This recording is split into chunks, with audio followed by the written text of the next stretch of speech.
ಅನೇಕ ಜನ ಗುರುಗಳ ಬಳಿಗೆ ಹೋಗಿದ್ದಾರೆ. ಗುರುವಿನ ಗುಲಾಮನಾಗುವ ತನಕ ದೊರೆಯದಣ್ಣ ಮುಕುತಿ. ಹಾಗಾದ್ರೆ ದುಃಖ ಸಂಸಾರದಿಂದ ದೂರವಾಗಿ ಉಳಿದು ಸುಖವಾಗಿ ಈ ಸಂಸಾರದಲ್ಲಿಯೇ ಇರಬೇಕಾದ್ರೆ ಏನ್ ಮಾಡ್ಬೇಕು? ಸಂಸಾರ ಹುಟ್ಟು ಸಾವು ಅನಿವಾರ್ಯ, ಇಲ್ಲೇ ಇರಬೇಕು, ಇದ್ದು ಸುಖವಾಗಿರ್ಬೇಕು.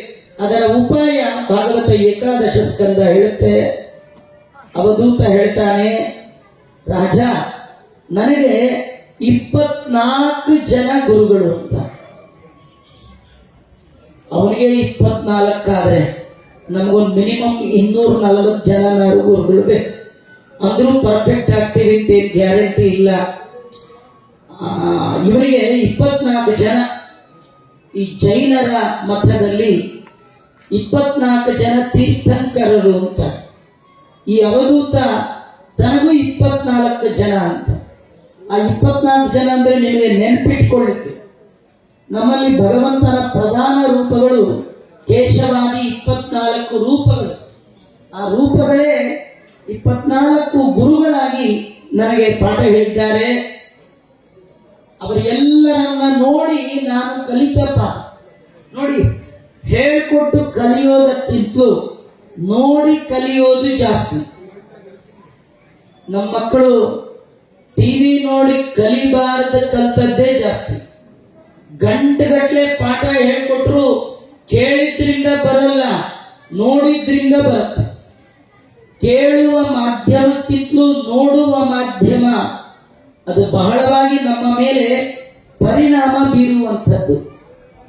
ಹಾಗಾಗಿ ಈ ಅವಧೂತ ಹೇಳ್ತಾನೆ, ನಾನು ಕೇಳಿ ಪಾಠ ಕಲ್ತದ್ದಲ್ಲ, ನೋಡಿ ಪಾಠ ಕಲ್ತದ್ದು. ಇದ್ರ ಕಥೆ ಏನಂದ್ರೆ, ಮನೆಯಲ್ಲಿ ಹಿರಿಯರ ನಡೆ ನುಡಿ, ಅವರ ಬಿಹೇವಿಯರ್ ಮಕ್ಕಳು ನೋಡ್ತಾ ಇರ್ತಾರೆ. ಹಾಗಾಗಿ ಮಕ್ಕಳ ಮುಂದೆ ಶುದ್ಧವಾದ ನಡೆ ನುಡಿ ದೊಡ್ಡವರು ಆಚರಿಸಬೇಕು. ಪುಟ್ಟ ಪುಟ್ಟ ಮಕ್ಕಳ ಮುಂದೆನೆ ಹೆತ್ತವರು ಹಿರಿಯರು ಜಗಳ ಆಡ್ಲಿಕ್ಕೆ ನಿಂತರೆ ಆ ಮಕ್ಕಳ ಮೇಲೆ ದುಷ್ಟವಾದ ಕೆಟ್ಟ ಪರಿಣಾಮ ಬೀರುತ್ತೆ. ಸಂಸಾರ ಅಂದ್ರೆ ಇದೆ ಅಂತ ಅನ್ನುವ ಹಾಗೆ ಪರಿಣಾಮ ಬೀರುತ್ತೆ. ನಿಮಗೆಲ್ಲ ಗೊತ್ತಿರಬೇಕು, ನಮ್ಮ ಹಿರಿಯರು ಎಂದೂ ನಮ್ಮ ಕಣ್ಣೆದುರು ಜಗಳ ಆಡಿದ ಭಾರಿ ಅಪರೂಪ. ಈಗ ಹಾಗಲ್ಲ, ಮಕ್ಕಳು ಎದುರು ಕೂಡಿಸ್ಕೊಂಡು ಅವರ ಅಧ್ಯಕ್ಷತೆಯಲ್ಲಿಯೇ ಆ ಮಕ್ಕಳ ಸಮೇತ ಕೋರ್ಟ್ಗೆ 3 ತಿಂಗಳು ತಾಯಿ ಕರ್ಕೊಂಡು ಹೋಗೋದು, 3 ತಿಂಗಳು ತಂದೆ ಕರ್ಕೊಂಡು ಹೋಗೋದು. ಆಮೇಲೆ ಆ ಕೋರ್ಟಲ್ಲಿ ಯಾರೋ ಈ ಮಗು ಯಾರಿಗೆ ಸೇರ್ಬೇಕು ನಿರ್ಣಯ ಕೊಡೋದು. ಯೋಚನೆ ಮಾಡಿ, ಇಬ್ಬರಿಂದ ಇದ್ರೆ ಆ ಮಗು ಬರ್ತಿತ್ತ? ಅದು ಇವ್ರಿಗೆ ಹೇಗೆ ಸೇರುತ್ತೆ, ಅವ್ರಿಗೆ ಹೇಗೆ ಸೇರುತ್ತೆ? ಇಬ್ಬರಿಗೂ ಸೇರ್ಬೇಕಾದ ಮಗು. ಆ ಮಗುವಿನ ಬೆಳವಣಿಗೆಯ ಮೇಲೆ, ಆ ಮಗುವಿನ ಗ್ರೋತ್ ಮೇಲೆ, ಆ ಮಗುವಿನ ಕ್ವಾಲಿಟಿಯ ಮೇಲೆ ದೊಡ್ಡವರಾಡುವ ಜಗಳ ಕದನಗಳು ಹೇಗೆ ಪರಿಣಾಮ ಬೀರುತ್ತೋ, ಅದು ಪಾಠದಿಂದ ಬರಬೇಕಾದ್ದಿಲ್ಲ, ನೋಡೋದ್ರಿಂದ ಬರುತ್ತೋ. ಜೀವನದಲ್ಲಿ ನೋಡಿ ಕಲಿಬೇಕಾದ್ದು ತುಂಬಾ ಇದೆ. ಕೇಳಿ ಕಲಿಯೋದು ಕಡಿಮೆ, ನೋಡಿ ಕಲಿಯೋದು ಜಾಸ್ತಿ. ನೋಡಿದಾಗ ಬಹಳ ಕಾಲ ಉಳಿಯುತ್ತೆ, ಕೇಳಿದಾಗ ಬಹಳ ಕಾಲ ಉಳಿಯಲ್ಲ. ಅದಕ್ಕೆ ಇವತ್ತು ಕೇಳಿ ಪುರಾಣ ನಾಳೆ ಮರ್ತೋಗುತ್ತೀವಿ. ನಾವೆಲ್ಲ ಹೇಳ್ತೇವೆ ಕೇಳಿ ಬಿಟ್ಟಿದ್ದೀವಿ ಅಂತ. ಕೇಳಿಯೂ ಆಯ್ತು, ಅದನ್ನು ಬಿಟ್ಟು ಆಯ್ತು ಅಂತ. ಆದ್ರೆ ನೋಡಿದ್ದು ಬಿಡ್ಲಿಕ್ಕಾಗಲ್ಲ, ಅದು ಮನಸ್ಸಿನಲ್ಲಿಯೇ ಉಳಿದು ಬಿಡುತ್ತಂತೆ.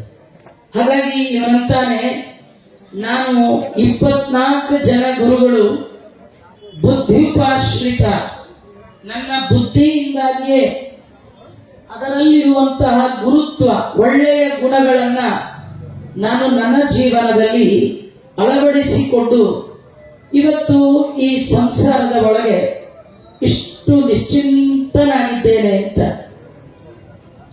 ರಾಜನಿಗೆ ಆಶ್ಚರ್ಯ. ಹೇಳು, ಹಾಗಾದ್ರೆ ಯಾರು ನಿನ್ನ ಗುರುಗಳು? ಅವರ ಹೆಸರಾರು ಕೇಳ್ತೇನೆ. ನಿಮಗೆ ಆಶ್ಚರ್ಯ ಹೇಳ್ತೇನೆ, ಇವನು ಹೇಳುವ ಗುರುಗಳಲ್ಲಿ ಯಾವ ಆಚಾರ್ಯ ಹೆಸರೂ ಇಲ್ಲ. ನೀವು ಯಾವ ಆಚಾರ ಹತ್ರ, ಯಾವ ಗುರುಗಳ ಹತ್ರ ಪಾಠಕ್ಕೆ ಹೋದ್ರು ನೀವೆಲ್ಲ ಯಾವ ದುಃಖದಲ್ಲಿ ಸಿಕ್ಕಾಕೊಂಡಿರ್ತೀರೋ ಆ ಗುರುಗಳು ಅಲ್ಲೇ ಬಿದ್ದಿರ್ತಾರೆ, ಅವರು ಅದರೊಳಗೆ ಸಿಕ್ಕಾಕೊಂಡು. ಹಾಗಾದ್ರೆ ನನ್ನ ಗುರುಗಳು ಯಾರು ಅದನ್ನು ಹೇಳ್ತಾನೆ.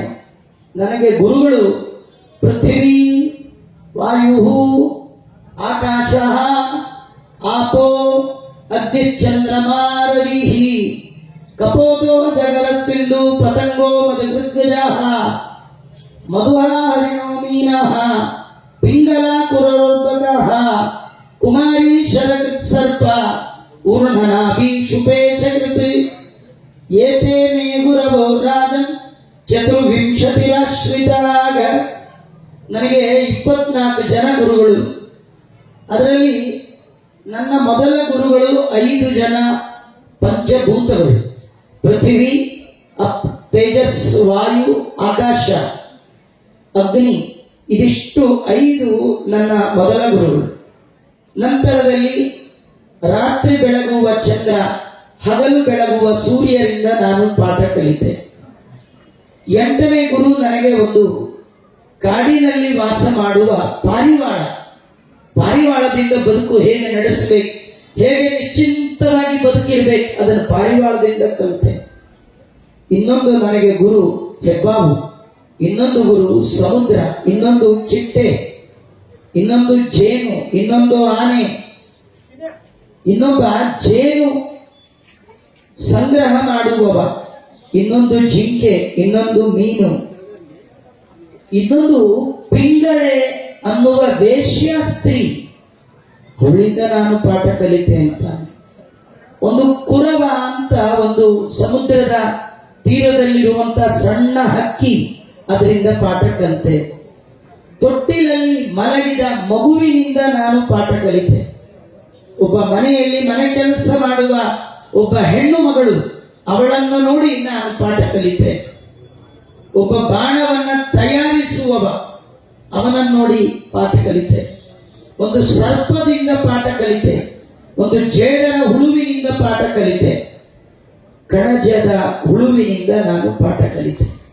ಹೀಗೆ ನಾನು 24 ಜನರಲ್ಲಿ ಪಾಠವನ್ನ ಕಲಿತು ನಾನು ಈ ರೀತಿ ಇದ್ದೇನೆ ಅಂತ ಅವನು ವರ್ಣನೆ ಮಾಡ್ತಾ ಇದ್ದಾನೆ.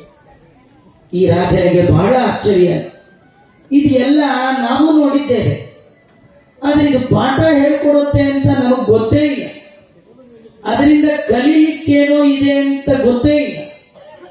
ಇದಕ್ಕೆ ಮಧ್ವ ಗುರುಗಳು ಇಡೀ ಮನುಕುಲಕ್ಕೆ ಸಂದೇಶ ಕೊಡುವಾಗ ಕಾಣದ ದೇವರನ್ನು ಕಾಣುವ ಬಗೆ ಹೇಗೆ ಅಂತ ತಮ್ಮ ಸ್ತೋತ್ರದಲ್ಲಿ ತಿಳಿಸ್ತಾರೆ. ನಿಮ್ಗೆ ಯಾರಿಗಾದ್ರೂ ದೇವರನ್ನು ನೋಡಬೇಕು ಅಂತ ಆಸೆ ಇದ್ರೆ ಈ ಜಗತ್ತನ್ನ ನೋಡಿ ಅಂತ. ಬಹುಚಿತ್ರ ಜಗತ್ ಬಹುದಾಕರಣ ಪರಶಕ್ತಿರನಂತ ಗುಣ ಪರಮ. ಈ ಅದ್ಭುತವಾದ ಜಗತ್ತನ್ನ ನೋಡಿ ಜಗದೀಶನನ್ನ ಗೆಸ್ ಮಾಡಿ. ಒಂದು ಮನೆಯನ್ನ ನೋಡಿ ಇಂಜಿನಿಯರ್ನ ನಾವು ಅಳಿತೀವಿ, ಬಾರಿ ಇದಾನಪ್ಪ ಇಂಜಿನಿಯರು ಅಂತ. ಹಾಗೆ 14 ಲೋಕ ನೋಡಿ, ಇದರ ಸೃಷ್ಟಿಯನ್ನ ನೋಡಿ, ಹಲವು ಜೀವ ಜಾತವನ್ನ ನೋಡಿ ಭಗವಂತ ಎಷ್ಟು ದೊಡ್ಡವ ಅಂತೀವಿ. ನಾವು ಕಾರ್ಯ ನೋಡ್ತಾ ಇದ್ದೇವೆ, ಈ ಕಾರ್ಯಕ್ಕೆ ಕಾರಣ ಕಾಣ್ತಾ ಇದೆ. ಜಗತ್ತು ಕಾರ್ಯ, ಈ ಜಗತ್ತಿಗೆ ಕಾರಣಕರ್ತ ಜಗದೀಶ. ಜಗದೀಶನನ್ನ ತಿಳಿಯಬೇಕಾದ್ರೆ ಜಗತ್ತನ್ನ ನೋಡ್ಬೇಕು. ಜಗತ್ತೇ ಜಗದೀಶನನ್ನ ತಿಳಿಸುವ ಗುರುಗಳು. ಈ ಪ್ರಪಂಚದಿಂದ, ಈ ಪ್ರಕೃತಿಯಿಂದ ನಾವು ಕಲಿಯಬೇಕಾದ ಪಾಠ ಈ ಪ್ರಕೃತಿಯಲ್ಲೇ ಎಲ್ಲ ಇದೆ. ಮನುಷ್ಯನ ಏಳಿಗೆಗೆ, ಮನುಷ್ಯನ ಸುಖಮಯವಾದ ಬದುಕಿಗೆ ಬೇಕಾದ ಎಲ್ಲ ಅರಿವು, ಜ್ಞಾನದ ಭಂಡಾರ ಪ್ರಕೃತಿಯಲ್ಲಿದೆ. ಆದರೆ ಬ್ಯುಸಿಯಾಗಿರುವ ನಮಗೆ 24 ಗಂಟೆ ದುಡ್ಡಿನಿಂದ ಓಡುವ ನಮಗೆ ಈ ಪ್ರಕೃತಿ ಕಾಣಿಸ್ತಾ ಇಲ್ಲ, ಜಗತ್ತು ಕಾಣಿಸ್ತಾ ಇಲ್ಲ, ಜಗತ್ತೇ ಕಾಣಿಸ್ತಾ ಇಲ್ಲ. ಜಗದೀಶ ಎಲ್ಲಿ ಕಾಣಿಸ್ತಾನೆ? ನಿನಗೆ ಜಗದೀಶ ಕಾಣಬೇಕಾದ್ರೆ ಜಗತ್ತನ್ನ ನೋಡ್ಬೇಕು. ಹೇಗೆ ನೋಡ್ಬೇಕು? ಇವನು ನೋಡಿದ ಹಾಗೆ ನೋಡಬೇಕು. ಕೆಲವು ಸತಿ ಆಸ್ಪತ್ರೆಗೆ ಸೇರಿದ ರೋಗಿಯ ಕಡೆಯವರು ಡಾಕ್ಟರ್ನ ಕೇಳ್ತಾರೆ, ನಮ್ಮ ಪೇಷಂಟ್ ಹೇಗೆ ಅಂತ. ನೋಡಿದ್ರ ಡಾಕ್ಟರ್ ಹೇಳ್ತಾರೆ, ನಾನು ನೋಡಿದೀನಿ, ಆದ್ರೆ ಅಬ್ಸರ್ವೇಷನ್ ಅಲ್ಲಿ ಇಟ್ಟಿದ್ದೀವಿ. ನೋಡೋದು ಬೇರೆ, ಅಬ್ಸರ್ವ್ ಬೇರೆ. ನಾವೆಲ್ಲರೂ ಜಗತ್ತನ್ನ ನೋಡಿದ್ದೇವೆ, ಅಬ್ಸರ್ವ್ ಮಾಡಿಲ್ಲ. ನೋಡಿದವರು ನಾವಾದ್ರೆ ಅವಧೂತ ಕೇವಲ ನೋಡಿದವ ಅಲ್ಲ, ಅವನು ಅಬ್ಸರ್ವ್ ಮಾಡಿದ್ದ. ಏನ್ ಅಬ್ಸರ್ವ್ ಮಾಡ್ದ?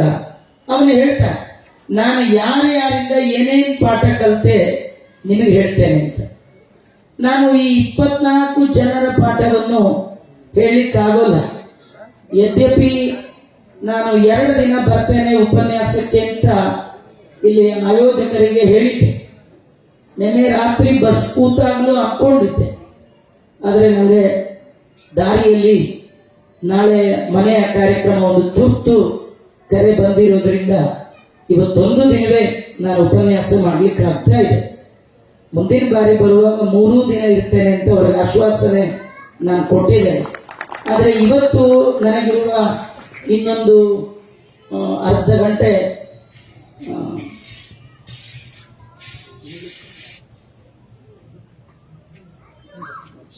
ಇನ್ನು 15 ನಿಮಿಷದ ಒಳಗಾಗಿ ಒಂದು 3 ಜನ 24 ಜನ ಗುರುಗಳಲ್ಲಿ 3 ಅಥವಾ 4 ಹೇಳಿ ಇನ್ನು 20 ಬ್ಯಾಲೆನ್ಸ್ ಉಳಿಸ್ಕೊಂಡು ಹೋಗಿರ್ತೀನಿ. ಮುಂದಿನ